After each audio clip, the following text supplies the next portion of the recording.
প্ৰায় উঁৱলি যোৱা এটা পুৰণি ঘৰ ঘৰখন দেখিলে অনুমান কৰিব পাৰি জাক জমকতা বুলিবলৈ একো নাই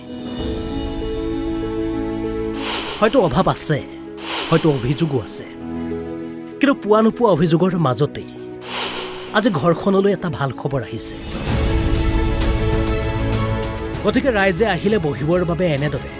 পুৰণি আৰামী বেঞ্চখনত পিতৃ-মাতৃয়ে ভাল লগা খবৰ বাবে এখন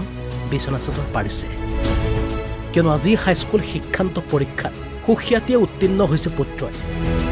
87% নম্বৰ পাই আটাইকেইটা বিষয়তে লেটাৰ মাৰ্ক পাইছে পুত্ৰ ধ্যানজ্যোতিয়ে এই খবৰ কলিয়াবৰৰ হাটবৰৰ শাকমুতি গাঁৱৰ বহুত কষ্টও কৰাও হৈছে নিজেও কষ্ট কৰিছে আৰু মই টিউচনৰ কথা কওঁতে সি ক'লে যে মা টিউচন দেউতাই পইচাকো পাৰিব মই নিজে কষ্ট কৰিছোঁ মই যে নিজে বুজি পাওঁ নিজে কষ্ট কৰোঁ মই নিশ্চয় সফলতা লাভ কৰিম ভালেই লাগিছে ল'ৰাই ভালকৈ পাছ কৰিছে আৰু আমি যেনেদৰে দিব লাগিছিলে তেনেদৰে দিব পৰা নাই তাৰ সুবিধা এটাও টিউচনো দিয়া নাই টিউচন আমি দিব পৰা নাই আৰু কিতাপ পত্ৰ দৰকাৰ হ'লেও বেলেগক কওঁ কোনোবাই কিতাপ এখন দিয়ে তেনেকৈ পইচা মই বিশেষকৈ পেনকেইটাৰ বাহিৰে মই একোৱেই দিব পৰা নাই ৰিজাল্ট ভালেই হৈছে 87% হৈছে গোটেইকেইটাতে লেটাৰ পাইছোঁ জখলাবনা হায়াৰ ছেকেণ্ডেৰী স্কুল প্ৰথমৰ পৰাই গোটেইকেইটা ছাবজেক্ট ভালদৰে পঢ়ি গৈছিলোঁ ভবা নাছিলোঁ এনেই পঢ়ি গৈ আছিলোঁ আৰু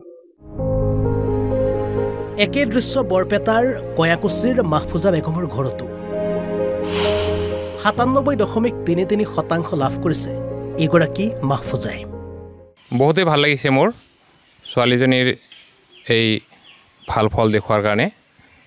আৰু তাৰ কাৰণে মই জীৱনজ্যোতি জাতীয় বিদ্যালয়ৰ শিক্ষাগুৰুসকলক মই মোৰ তৰফৰ পৰা আন্তৰিক শুভেচ্ছা জনাইছোঁ আৰু মোৰ ছোৱালীৰ যিটো ডাঙৰ মোৰ ডাঙৰ ল'ৰাটো তেওঁ তাইক যথেষ্ট সহায় কৰিছে যিকোনো সমস্যা লগে লগে সল্ভ কৰিছে আনন্দ অনুভৱ কৰিছোঁ মই জীৱনজ্যোতি জাতীয় বিদ্যালয় কোৱা গৈছোঁ 97.33 ষ্টাডি তেনেকুৱা কৰা নাই এভাৰেজ 5-6 আৱাৰ এনেকুৱা হ'ব এতিয়া আৰু যি ফল দেখুৱাইছে সেইটোতো হৈছে আৰু ভৱিষ্যতৰ কাৰণে চেষ্টা কৰিব লাগিব ভালদৰে এই দৃশ্য আকৌ গোলাঘাটৰ চিনাতলি মাটিৰ মজিয়াৰে মাটিৰ বেৰে ঘৰখন দেখিলে জানিব পাৰি আৰ্থিকভাৱে সবল নহয়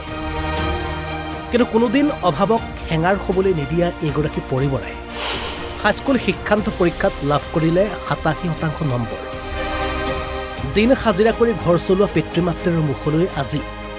হাঁহি বিৰিঙাবলৈ সক্ষম হৈছে এইগৰাকী পৰিয়ে ধেমাজিৰ আজি এইখন ঘৰৰ চোতালতো বিৰদি বাট নোপোৱা অৱস্থা কাৰণ ৰাজপল শইকীয়াই জিলাখনৰ ভিতৰতে সৰ্বাধিক নম্বৰ লাভ কৰিবলৈ সক্ষম হৈছে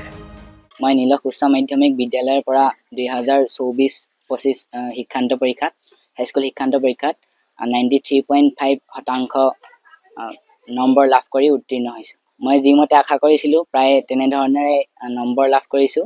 আৰু এই নম্বৰ পাই মই অতিকৈ সুখী অনুভৱ কৰিছোঁ আৰু সকলোৱে সুখ অনুভৱ কৰিছে গতিকে ভাল লাগিছে ব্যুৰ ৰিপৰ্ট অসম লাইভ 24